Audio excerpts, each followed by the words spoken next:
Hi friends, இன்றைக்கி இந்த வீடியோவில் நம்ம என்ன பார்க்க போகிறோம்னு பார்த்தீங்கன்னா பால் கொழுக்கட்டை, அதுவும் நோ கோகோனட் நோ மில்க். வாங்க வீடியோக்குள்ளே போகலாம்.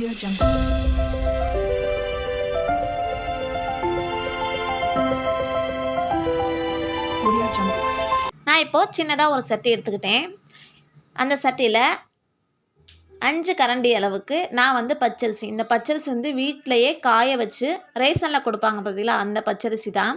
வீட்டிலையே அலசி காய வச்சு இதை மில்லில் போய் அரைச்சிட்டு வந்த பச்சரிசி. இந்த பச்சரிசி மாவில் நம்ம இடியாப்பமும் செஞ்சுக்கலாம். எல்லாமே நம்ம ரெசிபி செய்கிறதுக்கு நமக்கு பச்சரிசி ரொம்பவே யூஸ்ஃபுல்லாக இருக்கும். பச்சரிசி சாப்பிட்றது நல்லது தான், வயிற்றில் இருக்க புண்ணு கூட ஆறும். இப்போ நான் 5 கரண்டி பச்சரிசி எடுத்துக்கிட்டேன்.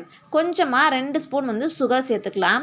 எதுக்காக அப்படின்னா, இந்த பவுல் நம்ம உருட்டி உருண்டை உருட்டி போடுவோம். அதை மட்டும் நம்ம சாப்பிடும்போது அது இன்னும் கொஞ்சம் டேஸ்ட்டாகவே இருக்கும், வெறும் சப்புன்னு இல்லாமல் இருக்கும். அப்புறம் கொஞ்சமாக லைட்டாக உப்பு போட்டு தண்ணி ஊற்றி நல்லா பிணைஞ்சிக்கலாம். நம்ம பிணையிற பக்குவம் ரொம்பவே அழுத்தி பிணையக்கூடாது. சும்மா மெதுவாக அப்படியே வெறும் அந்த விரலை வச்சு மட்டுமே நம்ம பிணைஞ்சிக்கலாம். கொஞ்சம் கொஞ்சமாக தண்ணி ஊற்றி பிணைஞ்சிக்கோங்க. நிறைய தண்ணி ஊற்றிட்டோங்க அப்படின்னா ரொம்பவே பிசு பிசுன்னு போயிடும். பிசு பிசுன்னு ஆகாமல் நம்ம கோதுமை மாவு எப்படி பிணைவோம், சப்பாத்திக்கு எப்படி போடுவோம், அதே மாதிரியே நம்ம போட்டுக்கணும். சப்பாத்தி பூரிக்கெலாம் போடுற மாதிரி அதே மாதிரியே பிணைஞ்சிக்கலாம். கொஞ்சம் கொஞ்சமாக தண்ணி ஊற்றி பிணைஞ்சிக்கோங்க.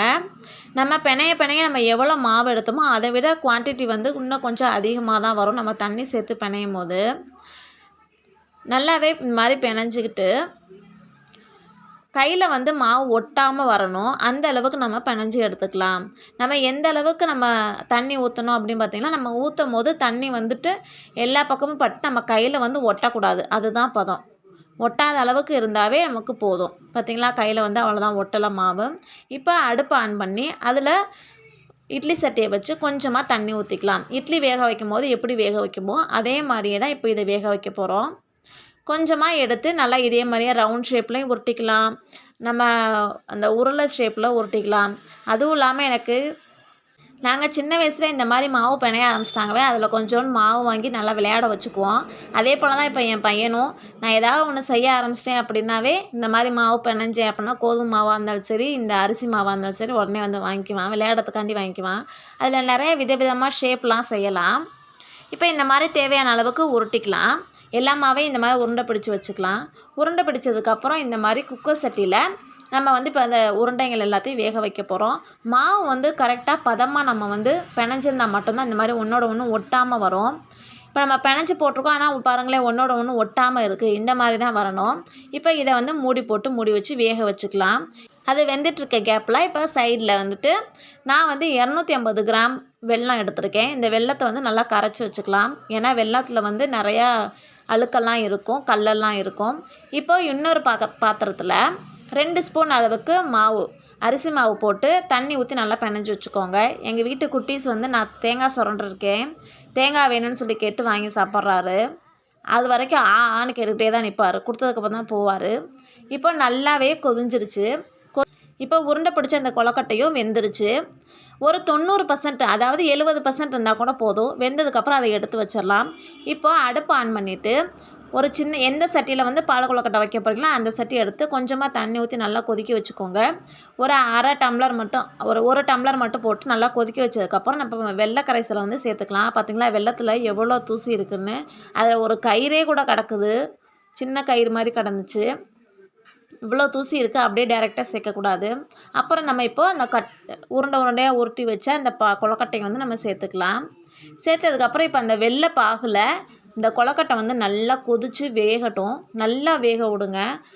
நல்லா வெந்து வந்ததுக்கப்புறமா நம்ம இப்போ கரைச்சி வச்சோம் பார்த்திங்களா, அரிசி மாவு கரைசல், அதையும் ஊற்றிக்கலாம். ஊற்றிட்டிங்க அப்படின்னா எந்த அளவுக்கு நம்ம மாவு கரைசல் சேர்க்குறோமோ அந்த அளவுக்கு கெட்டியாகும். இந்த மாவு நல்லா வெந்து வரும்போது நல்லாவே கெட்டியாயிடும். இப்போ தண்ணி மாதிரி இருக்கிறது நல்லா வேக வேக அது வெந்து வந்துடும். இப்போ கொஞ்சமாக நான் 3 ஏலக்காய் சேர்த்துக்கிறேன். 3 ஏலக்காவை இடித்து சேர்த்துக்கோங்க, வாசனைக்கு நல்லாயிருக்கும். சேர்த்ததுக்கப்புறம் நீங்கள் இப்போது நல்லா கொதிக்க விடுங்க. கொதித்து வர வர அது நல்லாவே கெட்டிப்பதம் வந்துடும். நமக்கு தேவையான அளவுக்கு கொழுக்கட்டை எந்த அளவுக்கு உங்களுக்கு தண்ணி தேவையோ அந்த அளவுக்கு நீங்கள் தண்ணி ஊற்றி வச்சுக்கோங்க. இது நெசமாக இது மாதிரி செஞ்சு சாப்பிட்டு பாருங்கள், அவ்வளோ டேஸ்ட்டாக இருக்கும்.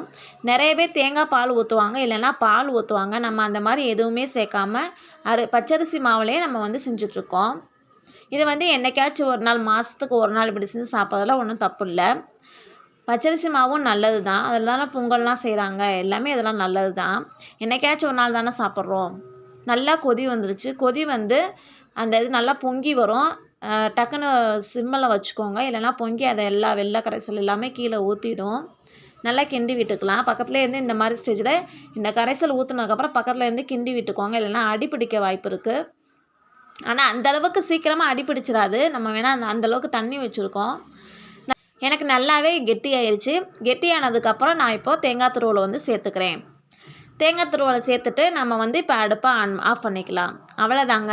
சூப்பரான தேங்காய் பால் இல்லாமல் நம்ம வந்துட்டு அரிசி மாவில் கொழுக்கட்டை வந்து சூப்பராகவே செஞ்சுட்டோம். இதை ஒரு வாட்டி நீங்கள் ட்ரை பண்ணி பாருங்கள். உங்கள் பிள்ளைங்க ஓயாமல் செஞ்சு கொடுன்னு சொல்லி கேட்பாங்க. அந்த அளவுக்கு ரொம்பவே ருசியாக இருக்கும். வெறும் 2 பொருள் மட்டும் வச்சு பால் கொழுக்கட்டை ரெடி ஆயிடுச்சு. அடுத்த வீடியோவில் உங்களை நான் சந்திக்கிறேன். மறக்காமல் என்னோடய சேனலை சப்ஸ்கிரைப் பண்ணுங்கள், லைக் பண்ணுங்கள், ஷேர் பண்ணுங்கள். Bye friends.